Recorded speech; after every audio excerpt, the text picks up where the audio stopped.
Intelligence is a reliable predictor of performance on a narrow category of problems. Well-defined, closed-ended, high signal-to-noise, with clear criteria for correct answers. It does not reliably predict performance on open-ended problems with high personal stakes, emotional involvement, and no clear external feedback mechanism, which is precisely the category that contains most of the decisions that determine the shape of a life. This distinction isn't widely understood, even by the intelligent people it describes. The environments that reward intelligence, school, competitive professional settings, technical fields, are disproportionately populated by well-defined problems with clear feedback. Performance in those environments builds justified confidence in one's reasoning capacity. That confidence then transfers, unexamined, to the domains where it doesn't apply. The intelligent professional who has been right about 100 technical problems brings the same confidence to their marriage, their financial decisions, their assessments of the people around them. The feedback loop that calibrated their confidence in the technical domain doesn't exist in these others. But the confidence remains.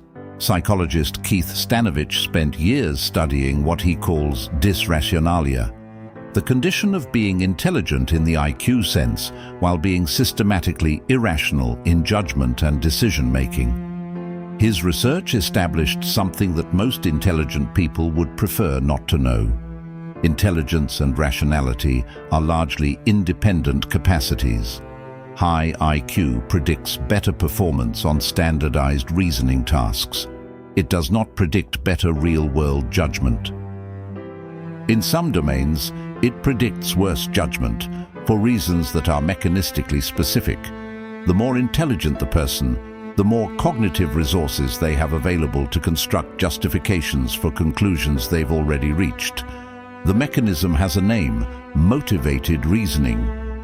Ziva Kunda's foundational research in the early 1990s established that people reason differently depending on whether they want to reach a particular conclusion. When the conclusion is motivationally neutral, when the person has no stake in the outcome, reasoning proceeds in a relatively unbiased way, following evidence toward wherever it leads. When the conclusion is motivationally loaded, when reaching the wrong conclusion would threaten a relationship, an identity, a significant investment of resources or ego, reasoning shifts. The person still experiences themselves as following the evidence. They are not aware of working backward from a conclusion. But the process has changed. It now operates as a search for justification rather than a search for truth. And it terminates when sufficient justification has been found, rather than when the evidence has been exhausted.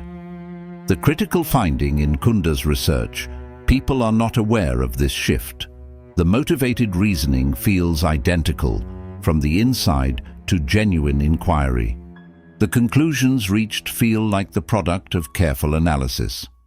They are the product of careful analysis. Analysis in service of a conclusion that was determined before the analysis began. Intelligence amplifies this. More cognitive resources means more sophisticated justification, more elaborate argument, more convincing narrative. The intelligent person doesn't just rationalize, they rationalize well enough to convince themselves completely, and often to convince others.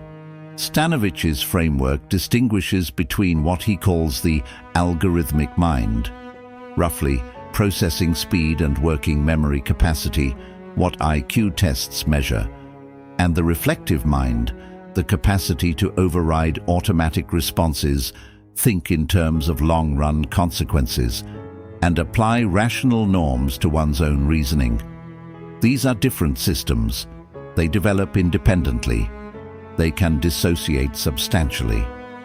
A person with high algorithmic capacity and low reflective capacity is someone who processes information quickly, holds a lot in working memory, performs well on structured tasks.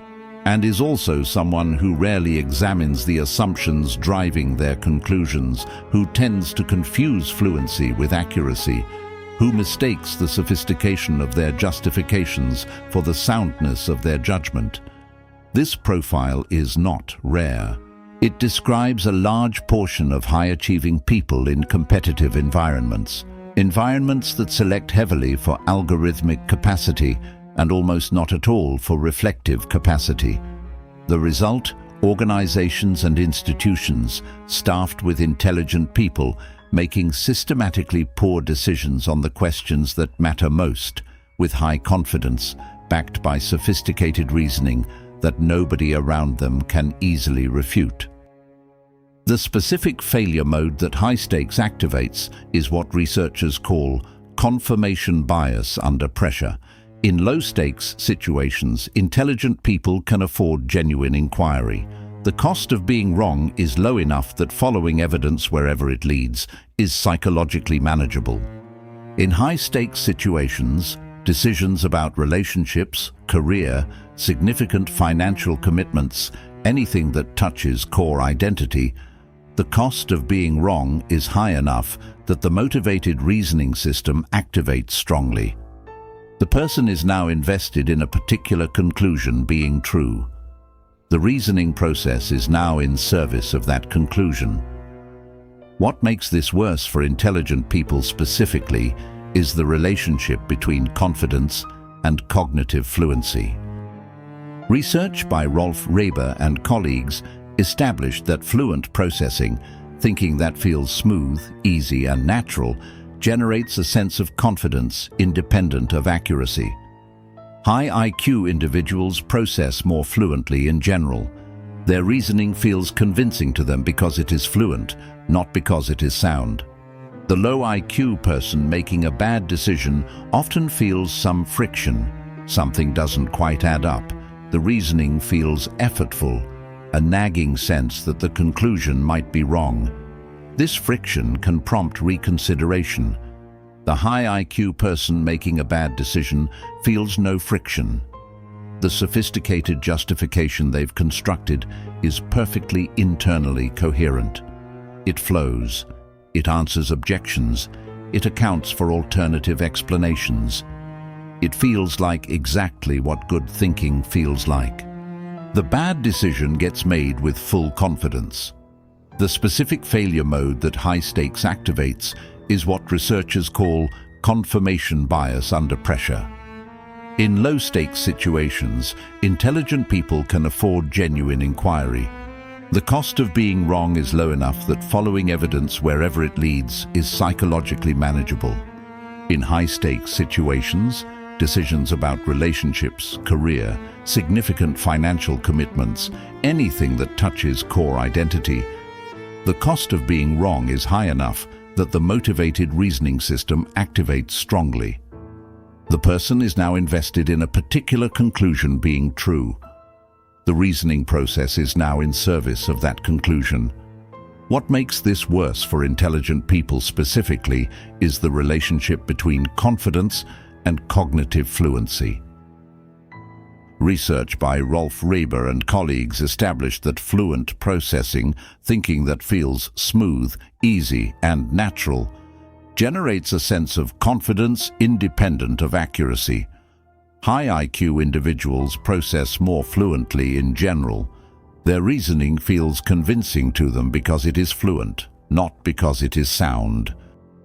The low IQ person making a bad decision often feels some friction. Something doesn't quite add up. The reasoning feels effortful, a nagging sense that the conclusion might be wrong. This friction can prompt reconsideration. The high IQ person making a bad decision feels no friction. The sophisticated justification they've constructed is perfectly internally coherent. It flows. It answers objections. It accounts for alternative explanations.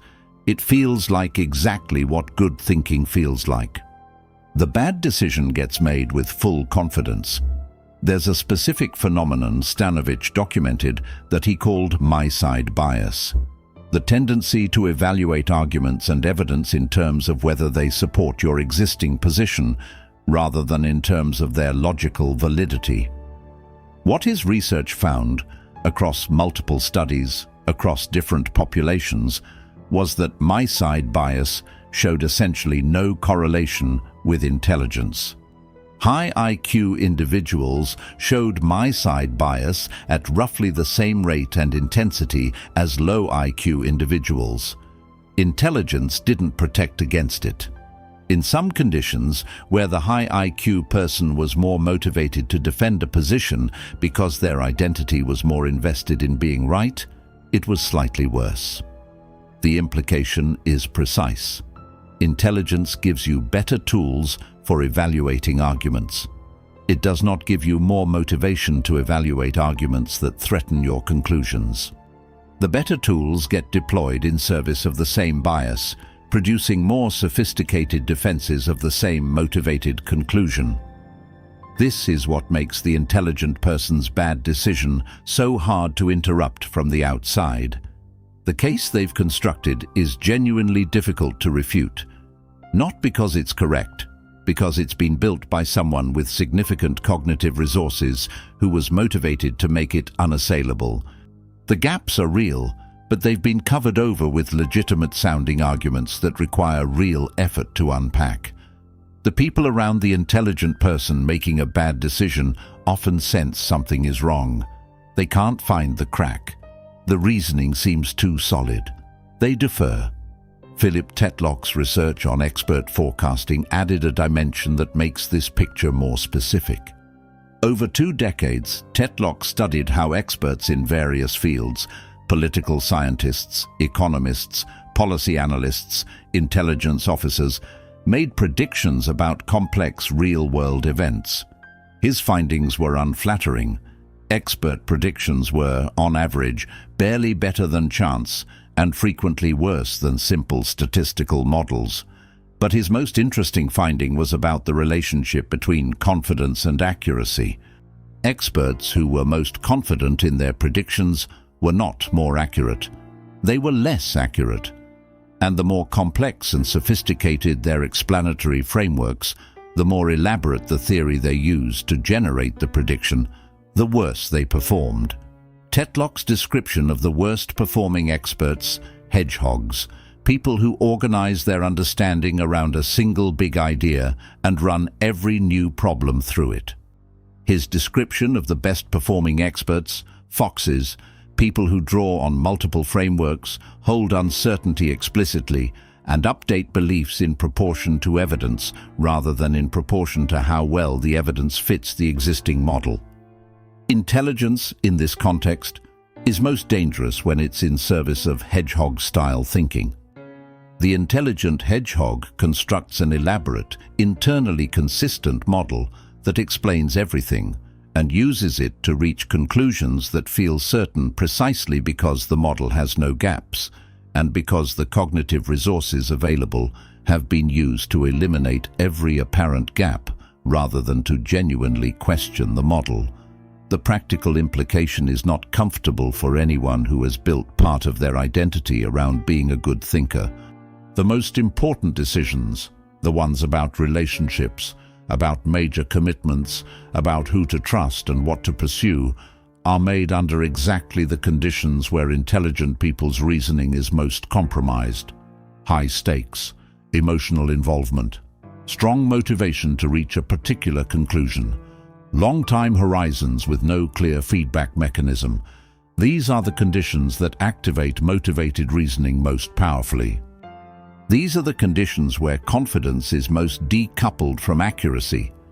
These are the conditions where the sophistication of the justification is most misleading as an indicator of the quality of the judgment.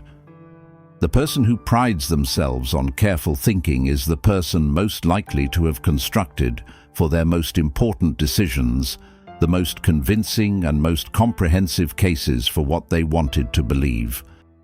The pride in the reasoning process is, in these cases, evidence of a problem rather than a solution to one. What the research suggests actually improves judgment in high-stakes situations is not more intelligence. It's specific structural interventions that interrupt the motivated reasoning process before it completes. Pre-mortem analysis, the practice of assuming a decision has failed and working backward to explain why, forces the reasoning process to generate disconfirming evidence rather than confirming evidence. It temporarily reassigns the task from justification to critique. Adversarial collaboration, presenting your reasoning to someone who is motivated to find its flaws rather than to someone likely to affirm it, exposes the gaps that motivated reasoning had smoothed over. Base rate consultation, looking at how similar decisions have turned out for other people in similar circumstances rather than reasoning from the specific features of your own situation, imports information that motivated reasoning tends to exclude. None of these are intelligence amplifiers. They're intelligence regulators. They work by creating friction in a process that, when running on motivated reasoning, is frictionless by design. Because high confidence in high-stakes situations is the most reliable signal that motivated reasoning is running. Not the signal that you're right, the signal that you've stopped looking. One more pattern worth naming, because it's where intelligent people's bad decisions become catastrophic rather than merely costly. Escalation of commitment. Barry Storr's research on escalation documented a specific dynamic in which prior investment in a failing course of action increases rather than decreases continued investment. The rational response to a failing investment is to cut losses.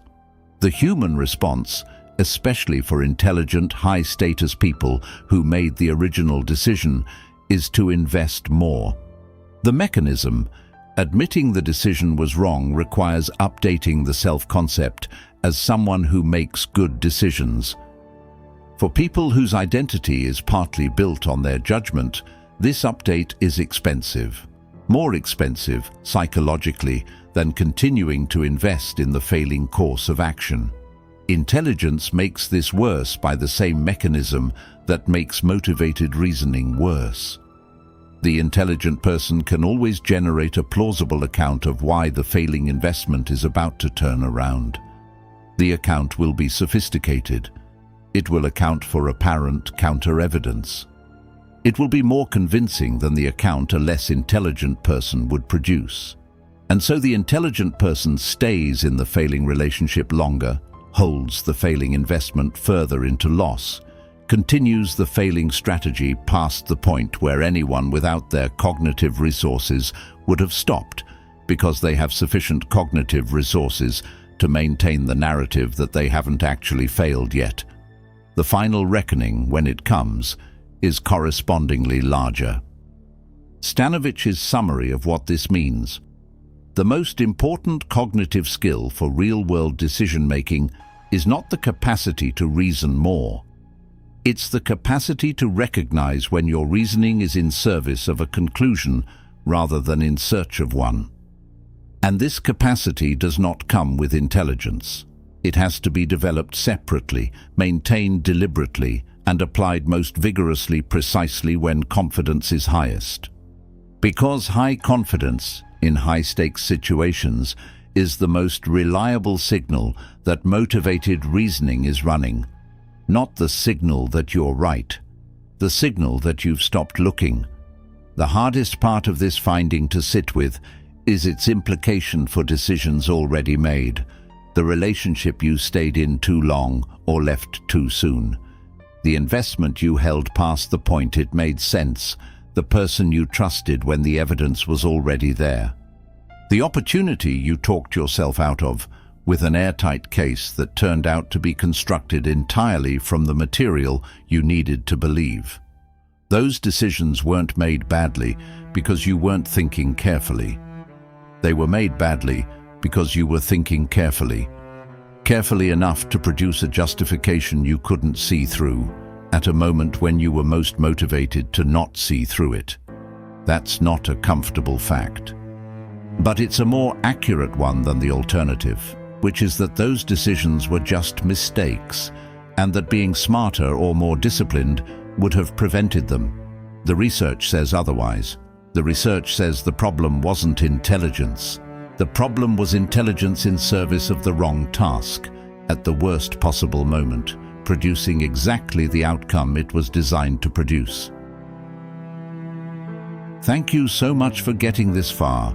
It's a great pleasure to have you following our content, and if made sense to you, or if it helped you see things from a different perspective, please consider subscribing to the channel. It means a lot to us. I will see you in the next video.